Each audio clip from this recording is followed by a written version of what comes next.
Okay, so hello, my name is Stanley, and today I'm here with Major Jarrod Shingleton. So would you like to give us a brief introduction of yourself? Okay, so my name is Major Jarrod Shingleton. I have been in the Army since 1997. I enlisted from my home in Albuquerque, New Mexico into, at that time, was the Signal Corps. I joined the Army in 97, went to basic training and my specialized individual training. And then my first assignment was in Korea. And from Korea I went to Germany. And when I was in Germany, I signed up for a program called Green to Gold. What that means is you get out of the military for a set number of years, and they pay for you to go back to college. So I went back to college to Sam Houston State University in a little north of Houston in Huntsville, Texas, for 3 years, and I did my undergraduate degree in computer science at Sam Houston State University. And this was 2000 to 2003. And in 2003 I graduated from Sam Houston State University and with a degree in computer science, and I commissioned back into the Signal Corps. It was also the same type of job I was in before, and my first assignment was in Korea as an officer. And then from Korea I went to Germany again. We spent 5.5 years in Germany. While I was in Germany, I also deployed to Operation Iraqi Freedom. So I was in Iraq for 6 months. And then after I finished with Germany, at the end of my Germany tour, I got accepted to teach at West Point. So I went from Germany to graduate school, because in order to teach at West Point you have to have a graduate degree. So I went to graduate school at the Naval Postgraduate School. Went from Naval Postgraduate School after I graduated to West Point for 3 years. I taught at West Point, and then after West Point I got assigned back to the Naval Postgraduate School for research this time instead of being a student. And since I've been here at the Naval Postgraduate School, I've also deployed to Operation Resolute Support, which is the current NATO mission in Afghanistan. That brings us up to the current time. Okay, so do you want to just go back to when you enlisted? So can you tell us maybe why you wanted to join, or what motivations you had? So when I was, so I graduated high school in 1996. Okay. And I was doing community college and working a couple of part-time jobs. I was pretty busy, and yeah. I didn't see I saw a future in that. I would just keep doing school a little bit at a time, but it would take a really long time. Yeah. So at that time I had some other friends. They were also joining the military, so we kind of joined as a group. Yeah. So that was the main reason. I had, at that time, I had a girlfriend. We broke up. I didn't have much to stay in Albuquerque for, so I decided, you know, what the heck, let's join the military. And I've been in ever since, 20 years ago now. Okay, so can you tell us a little bit about, like, the process of joining and your initial training, I guess? Like, did you have to go, like, do, like, physical testing, or? Yes, of course. So, so my experience in joining the military, when I signed up for it, back in '97, you went straight to basic training. Basic training was 8 weeks long at that time. It's now 13 weeks, yeah. Okay. So in basic training you learn basic Army type stuff, right? How to march, how to shoot a weapon, basic military commands, military courtesies, and we also do lots of physical training, right? Because a lot of people come in the military and they're not prepared to do the physical level of exertion that the Army requires. Yeah. So you do a lot of running, a lot of long road marches with heavy gear on you. Okay. So I did that for 8 weeks, and after that and I actually did a little extra. I was in basic training for 13 weeks. And after I finished that, I went to my individual training. Okay. And ever since then, the physical part of it, you just have to maintain. We do a physical fitness test every 6 months. Oh wow. Yeah, and it's not. If you stay in shape, it's not something to be worried about. It's just one of those things you have to stay in shape for. You know that you're going to have it every 6 months. Yeah. So like in high school, did you do any sports? I guess. None, not a single bit. No. No. No. I was super fat when I joined the army. I was like. But then they like put you into the. But when I went into basic training, I lost a lot of weight and I got into shape. So Okay. when I was in high school, I played. I was in the chess club. That was the most physical exertion I had. Oh wow. So yeah, I had a long way to go when I joined. But then the you army. made it, yeah. Yeah, but then the army gave me the time and the training to get into the physical shape that I needed to be in. Okay. It was painful, yeah. But you survived, I guess. Yeah, I did survive, yeah. And then, so after that you went to Korea, right? I did. That was my first assignment as a young enlisted man. I worked in a communication security facility. Okay. So we did secure message transmission, I guess you could say. Okay. I was in a place called Camp Red Cloud, which is in Uijeongbu, which is a little bit north of Yongsan. A lot of people know about Seoul. Yeah. Seoul is right.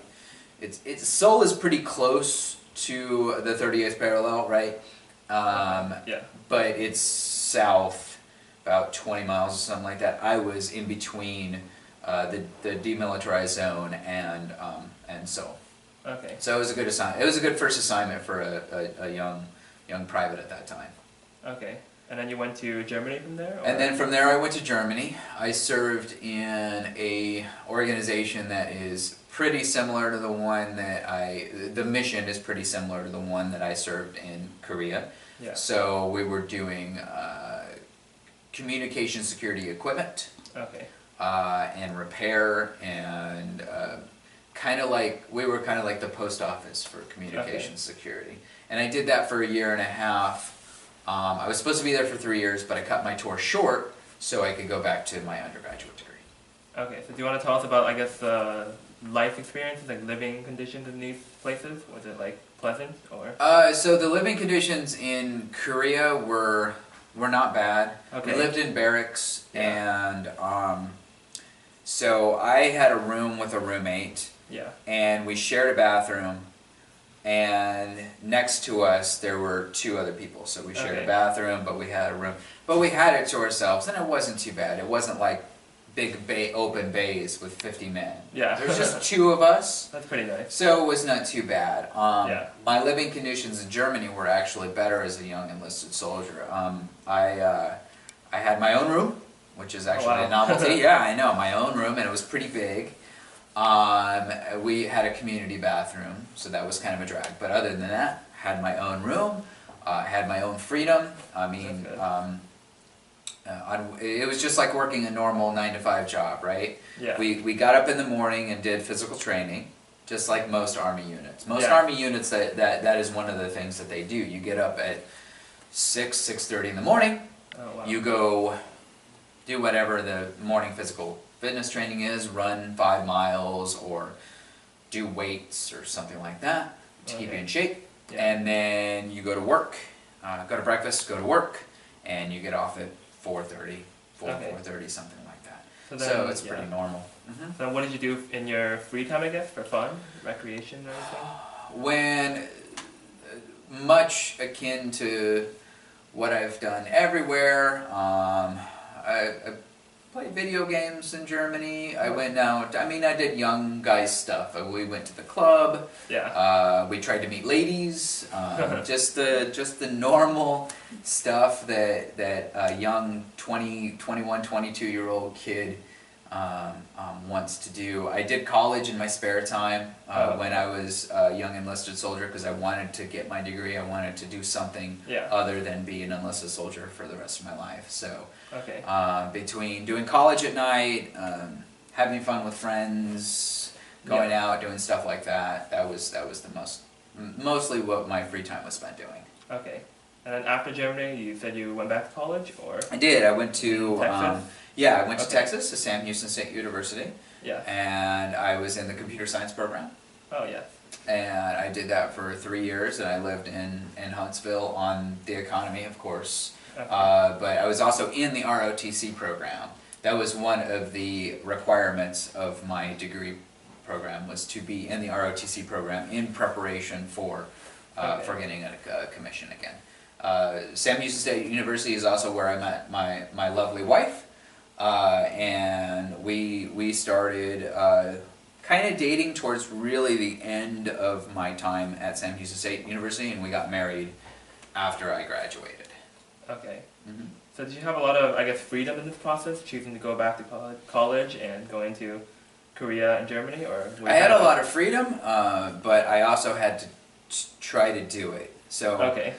I mean, I've worked with a lot of soldiers in the past, and they, I will push them. I'd be like, look, you can do what I did. You can go back to college. You can do stuff. And if you're not motivated to do it, you just don't do it, you know? Okay. So you have to want to do these things. So there were other avenues I could have done. I could have done a different degree. I could have went a different branch. I could have got other training. But I did what I wanted to do. So yeah, I've had a lot of freedom in your choices. And everyone in the Army has a huge amount of freedom to do what they want to do. They just have to be motivated to do it. Okay. That's the problem, is some people get lazy. They enjoy playing the video games too much, so they don't watching too much Netflix. Yeah. Yeah. So you just chose to pursue computer science. I chose to pursue computer science and to be a commissioned officer as opposed to enlisted, yeah. And after college, you went back to Korea, or? I did. I did a second tour in Korea. That tour was with a tactical signal battalion. Okay. So what a tactical signal battalion does is setting up communications for the war fighters. So, you know, we'll be in the middle on a hilltop, so this guy can talk to this guy over the hilltop, right? Okay. Or they wouldn't be able to talk to each other with satellite links and stuff like that. Okay. So I worked in that unit for a year, and the job I did there was called, I was the headquarters platoon leader. So I was in charge of about 45 different guys, and we were in charge of stuff like the motor pool, the vehicles, the weapons, the finances, stuff like that for my company. Okay, so, and did you ever participate, I guess, in active combat there? Probably not. Right? No, not in Korea. Yeah, no. That's... No, it's all exercises since I've been alive, right? That is no. It's been a long time since anything has been bad in Korea, and hopefully it stays that way. What about your later experiences, though, in Iraq and now Afghanistan? No, so in Iraq, my job was, I was training the MIT teams, the military transition teams. So what the MIT teams' job was to work with the local Iraq army and to train them to take over their mission. Oh, so you're kind of, okay. So I was the guy who they come to my location, we train them, and then we send them out, right? So I was physically located actually on an Iraq military base. So I was surrounded by the Iraq military. Which actually kind of made us even safer than the Army bases, because a lot of times they didn't get shot at, but the Army bases got shot at. Oh. So, which is kind of counterintuitive, but basically, if you think about it, the Iraq military, they have friends that are in the bad guys' military, and they just don't shoot at each other. Okay. So we would see. So there were, in my 6 months there were some IEDs, some vehicle IEDs, some suicide bombers, some stuff like that, but it wasn't directly directed at me. We carried weapons, right? We carried weapons, and we did have ammo, just in case anything happened, but nothing bad happened while I was there. Okay, that's good. Yes, it's very good. Afghanistan is much similar. I did have one scary experience in Afghanistan in the last week of my time there. Okay. We were driving outside of our compound, and we hear I thought that we just ran over a big bump or something like that because the whole truck shook. And it was actually a huge vehicle-borne IED that blew up on the German embassy and killed something like 80 people and injured like 400 people.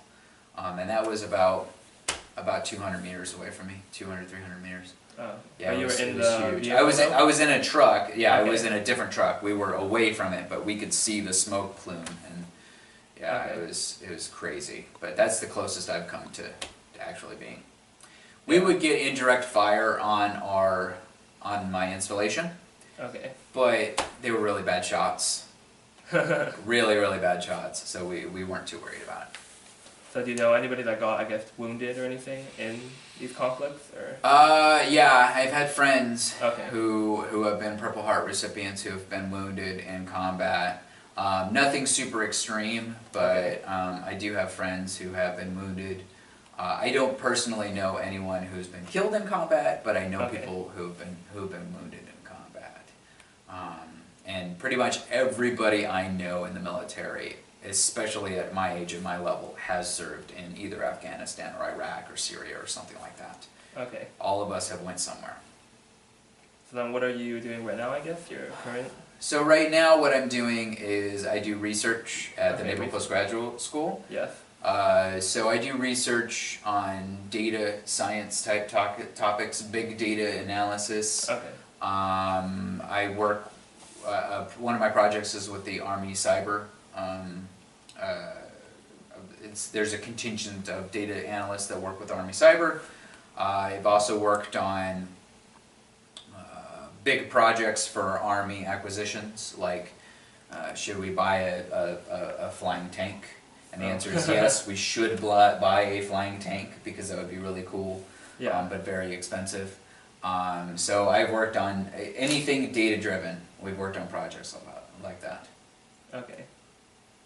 And then do you have any, I guess, plans for your future? Are you going to go on more, or? Yeah, so I'm at 17 years of service right now, Yeah. and I can retire in 3 years. Oh, okay. So the plans right now are we're leaving in June, so we'll serve another assignment somewhere. Okay. And then after that, whether or not I retire or stay in the military is a lot up to what our current level, what is the current atmosphere of the military, what are my job prospects, stuff like that. Okay, so maybe, I'll give you a firm just maybe. See what happens. Yeah, we'll see what happens on that. So I know I'm serving for at least 3 more years. Okay. Because no one gets out of 17 years, you get out of 20 years, yeah. Okay. So I imagine you travel a lot, though, so... Yeah. Do you ever feel homesick or anything? I mean, you're not... Not anymore. Not anymore? No, I've been doing this for way too long to feel homesick. Yeah.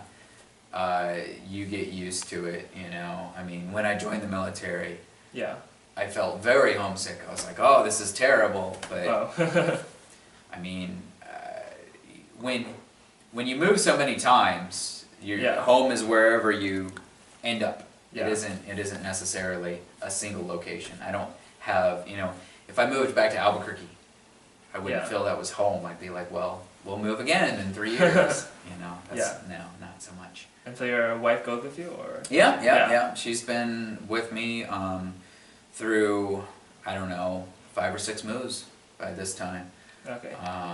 Something like that. So, well, we moved from Texas to Germany, Texas to Korea, Korea to Germany. Germany, we stayed there for a good time. Germany to Georgia, Georgia to West Point, or no, Georgia to NPS, NPS to West Point, West Point to NPS. So at least 6. There's a couple more that are added in there because we did some other things. So. Okay. So you've taught at West Point also? I have, yeah. Can you I talk taught about that, I guess? So I taught in the math department. I taught so the undergraduate calculus and statistics, and in the mathematics department for 3 years. And it was a great assignment. I really enjoyed teaching, especially the math students. Okay. I got a chance to teach some electives too, but it was fun to work with the the West Point students and to see them progress on their career and get commissioned, and now a lot of them Yeah. are actually, every student I taught is already in the military. They're not, I didn't teach any cadets anymore. They're all in the Army. Okay. So I guess overall, what have been your favorite and least favorite experiences of your military experience? So my favorite experience is probably, well, I mean, it's kind of twofold. I really enjoyed living in Germany because in Germany we were able to travel a lot. Yeah. We were able to go to a lot of different places for fun, right? So Yeah. France, Poland, Oh, Italy, wow. yeah, Ireland, Scotland, you name it. Egypt, Turkey, we went to a lot of different places, so that was really fun. I really enjoyed teaching. I found that not only was I good at it, but it's also something that I take a lot of joy in, so that's why I'm always looking for avenues of teaching. The least, the least favorite experiences I've had, I don't like moving, which is odd because we move so much. Yeah.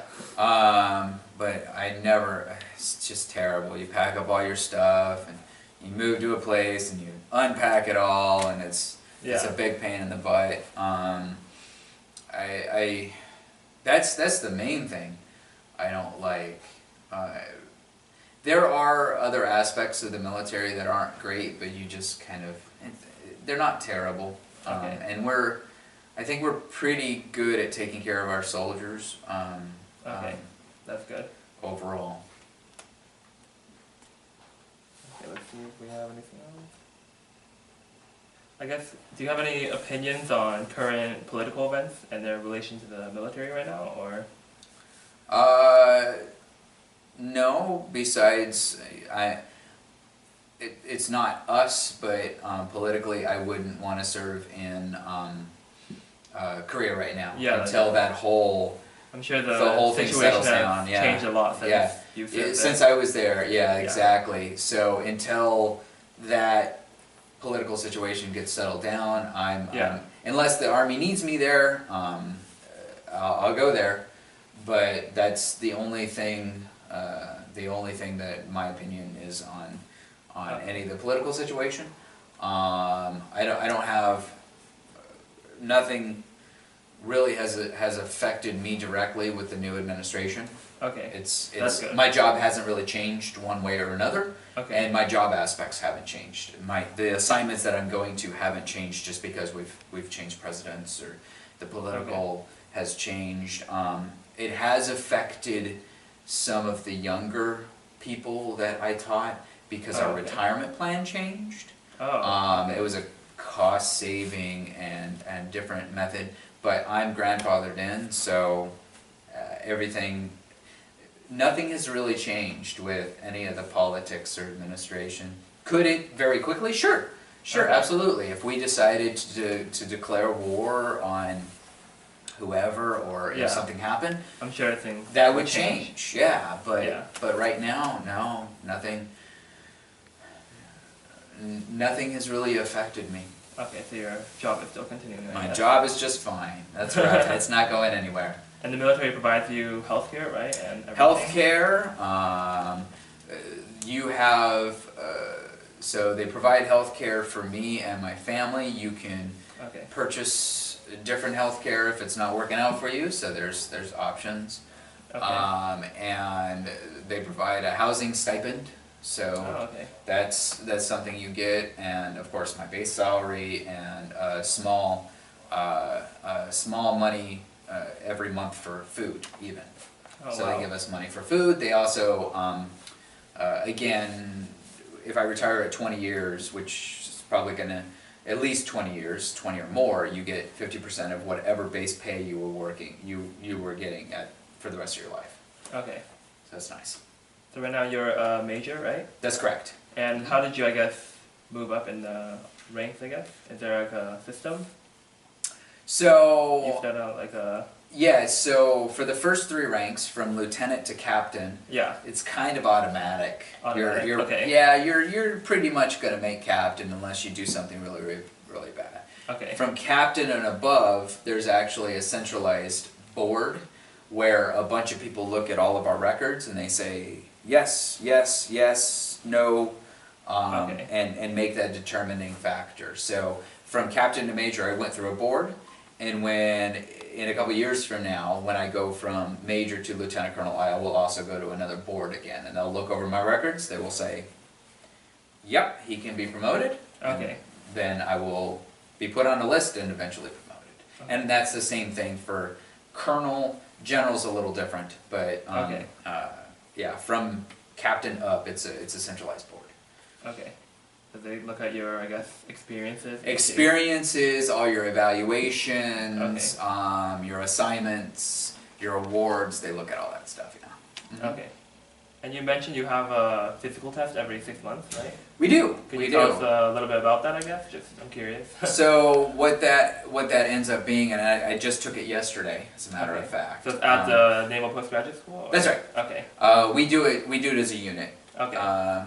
So I just did it yesterday, and it consists of 2 minutes of push-ups, 2 minutes of sit-ups, and a 2-mile run. Okay, so it's not that bad, I guess. No, it's not. You do it. You don't do it very often, so it is. You get a little nervous, but I mean, as long as you stay in state shape, you're okay. Yeah. So we do that, and the rest of the time, it is all. My unit is so small. We do exercise on our own. Okay. So some people do CrossFit. Some people do. I run a lot. Okay, It depends on what you want to do. It's all up to you. Okay, so you have a lot of, I guess, freedom in what you want to do. Yeah. We're not. We don't get up at 6 o'clock in the morning anymore. No, not with this unit. Okay, No, that was when I was a young lieutenant. So it's a young lieutenant's game. Yeah. So how many people are in your unit? So we have 6 analysts, 6 guys like me in green suit, and we have 3 civilians. Okay, so it's really small. A big group. Yeah. Very small group. I work for an organization called TRAC, which is the Trade Ops Analysis Center. So we do analysis for various projects, and there's 4 of us total for these TRAC centers. One is in Monterey, one is in White Sands Missile Range, Fort Leavenworth, and Fort Lee in Virginia. Okay. Well, thank you very much, I guess. Yes, absolutely. Okay.